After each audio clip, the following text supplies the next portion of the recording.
Nafsimizni қалай тыюға болады деп хатırlat. Баяғыда бір ұстазға бір сұрақ қойылған кезде,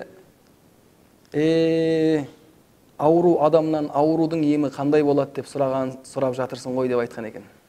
Ауру адамнан аурудың емі қандай болады деп сұрап жатырсың ғой. Нәпсімізді қалай тыюға болады деген сұрақ маған қойылса да мен де соны айтып жүрмін. Ауру адамнан аурудың емін сұрап жатсыз ғой деп. Бірақ нәпсті тыю үшін біздерге бағана айтқанымыздай Аллах Субхану Тағаланың Құранына жақын болуымыз керек. Менен сұраса соны ғана айтушы едім мен.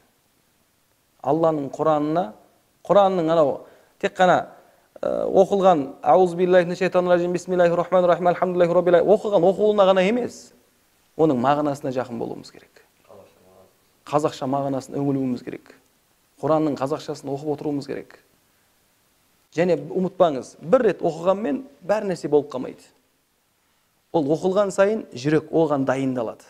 Оқыла берген сайын дайындалады. Ол дайын болған кезде, анау жүрек ол Құранды өзіне сіңіріп алған кезде, сіздің ойыңызда сол Құранның мағыналары өзінен өзі айналып жүретін дәрежеге жетіп алсаңыз, нәпсіңіз сол кезде тыйылады деп ойлаймын. Яғни Құранды көп мағынасына үңіліп, Құранның мағынасын көп жүрегімізге сіңірсек, анау автоматты түрде біздің ойымызда сол мағыналар айналатын болса, ойымызда, мәселен, бір нәрсе жайында пландастырғаныңыз айналады ойымызда. Сол сияқты Құранның мағыналары, жәннат, тозақ, ішіндегі оқиғалар, Аллахтың құдіреті ойымызда айналатын болса, нәпсімізді тыйып қалуға бірден бір ең үлкен құрал сол деп ойлаймын. Одан басқа үлкен ұстаздардың тарихат, сопылық ғұламаларының өте көп нәпс тәрбиелеуге байланысты дүниелері бар, тәртіптері бар, режимдері бар. Бірақ дегенмен ең қолай, ең оңай және қол жетімді көрініс осы. Құранның мән мағынасына көп үңілу керек. Үңіле беру керек. Және ол бірден пайда болмайды. Және нәпс, ол сондай бір дүние, ол өлгенімізге шейін күресіп өтетін дүние. Өлгенімізге шейін оны күресеміз. Бастысы, одан жеңіліп қалмасақ болды.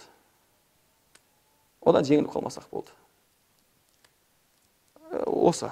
Одан бөлек мәселен, жаңағыдай мәселен, мысалы, өзбекше білетін адамдарға бір кеңесім, рухани тәрбиемен айналысам дейтін адамдар болса, өзбекше білетін адамдар шейх Мұхаммед Садық Мұхаммед Юсуптың рухи тәрбие деген бір еңбегі бар. Қазақшаға аударылды ма, аударылмады ма білмеймін. Аударып атқан тұғын бір кісілер бір жерде ескенімде, рухи тәрбие деген бір керемет бір 3 кітабы бар, 3 томнан тұратын. Осы нәпске байланысты, ішкі жан дүниеге байланысты. Бірінші кітабының аты пәктелу деп аталады. Екінші кітабының аты тіктелу деп аталады. Үшінші кітабының аты сифатталу деп аталады. Бірінші кітабында адам баласының денесіндегі бар аурулармен таныстырып шығады. Біздің ішімізде қандай аурулар бар? Жүрек ауруларына байланысты бізде қандай аурулар бар? Бірінші кітабы толық сізді таныстырады. Бас, көз, құлақ, мұрын, жүрек, бүкіл жерде жүзеге асатын аурулар, қандай аурулар бар, соны таныстырып шығады. Және 100% кітап болса, 100% кітаптың 80% таныстырумен, 20% сол таныстырған нәрселерді туырлауға сәл-сәл үйретеді. Осыны толығымен өзіңіздің бойыңыздағы аурулардың бәрін танысып, мойындағаныңыздан кейін екінші кітап келеді. Ол не? Тіктелу кітабы. Ол сол ауруларды аптастайды. Ауруларды аптастауды үйретеді. Мынаны былай аптастау керек, мынаны былай құрту керек, хасадты былай құрту керек, рияны былай құрту керек, нәпспен күресуді былай тәрбиелеу керек, шайтанды былай ұстап отыру керек деген нәрсені үйретеді тағыны, сол денеңіздегі ауруларды аптастайды. Сөйтіп денеңізді аурудан таза қылады ғой. Сөйтіп таза болғаныңыздан кейін үшінші кітап келеді тағыны, енді саған мынандай сипаттар керек. Мынандай амалдар керек. Денеңде мынандай нәрселер жүзеге асу керек деп сізді момынның сипаттарымен сипаттайды. Ондай болса, біз жүрегімізді тазалауда 3 бізде саты бар. Біріншісі, сол ауруды білу. Екіншісі, сол ауруды аптастау. Үшіншісі, сол жүрекке, сол аурудың орнына ол жүрек айналысатын, Алла разы болатын амалды бере алу. Бұл енді өз алдына үлкен тақырып болып ар жаққа қарай ашылып кетеді. оның ішінде түрлі тарихат ғұламалары түрлі жаңа осы нәпс тәрбиесіне байланысты қағидалар қояды, заңдар қояды, заңнамалар қояды. Енді ол кете береді. Оның ішінде зікірлер бар, оның ішінде құрандар бар, оның ішінде кейбір жаттығулар бар, істейтін, денемен істейтін жаттығулар бар, нәпспен істейтін жаттығулар бар, көзбен істейтін жаттығулар бар, құлақпен істейтін жаттығулар бар, тілмен істейтін жаттығулар бар. Жүректің өзінің амалдары болады, қолдың өзі, ол үлкен дүние кетеді.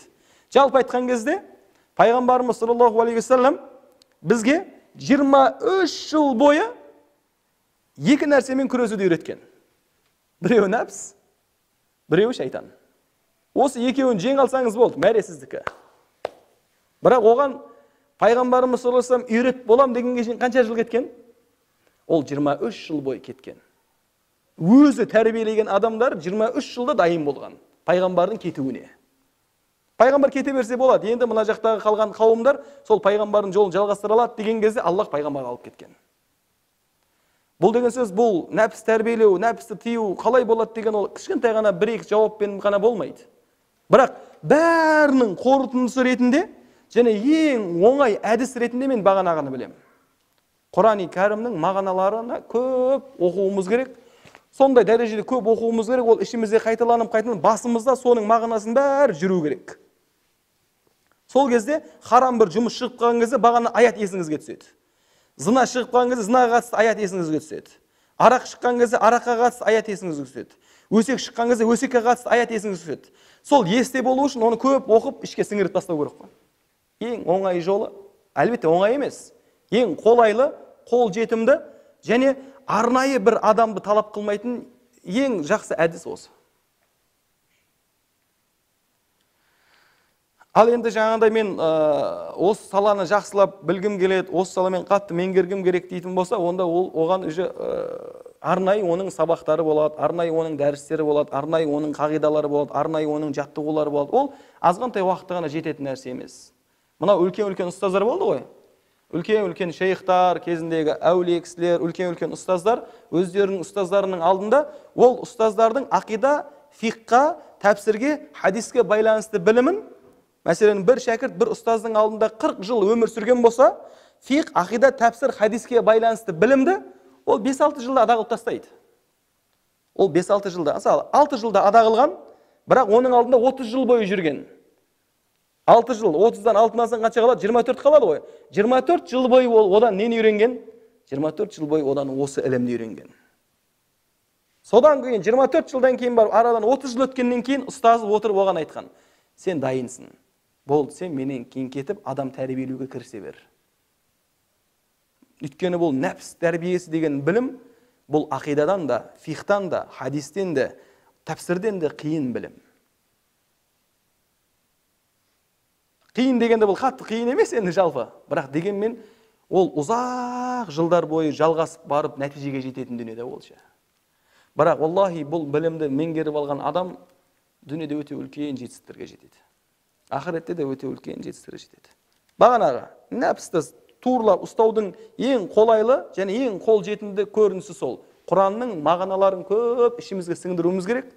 Біздің басымызда соның мағыналары айналып жүру керек. Рефлекс деп қояды ғой бізде. Сразу бір нәрсе түсті ма, Құраннан оның мағынасы түсу керек. Бір оқиға келді ма, Құраннан оның аяты келу керек басымызға. Солай келіп отырса, сонда біз тиіп қалуда бізде мүмкіншілік көп болады.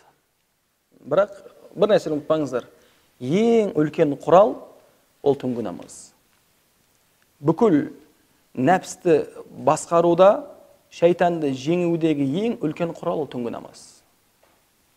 Өйткені бағанағы аятта сәжде қылып Аллаға жылаған кезде не пайда болды? Бағана аятта оқыдық қой біз. Анау адам сәжде қылып Раббысына жылаған кезде وَيَزِيدُهُمْ خُشُوعًا. Оларда қорқыныш, үрей, Аллаға деген махаббат көбейеді. Сол уақытта көбейтіп алсаңыз, мәселен, түнде тұрып бір көбейтіп алсаңыз, кешке дейін жетеді ол сізге. Там түнде тұрасында бір көбейтіп аласыз, кешке дейін жетеді ол сізге. Ең мықты заряд сол кезде болады негіз. Ең мықты момын мұсылманның иманының мықты заряд ол түннің бөлігіндегі намазда болады.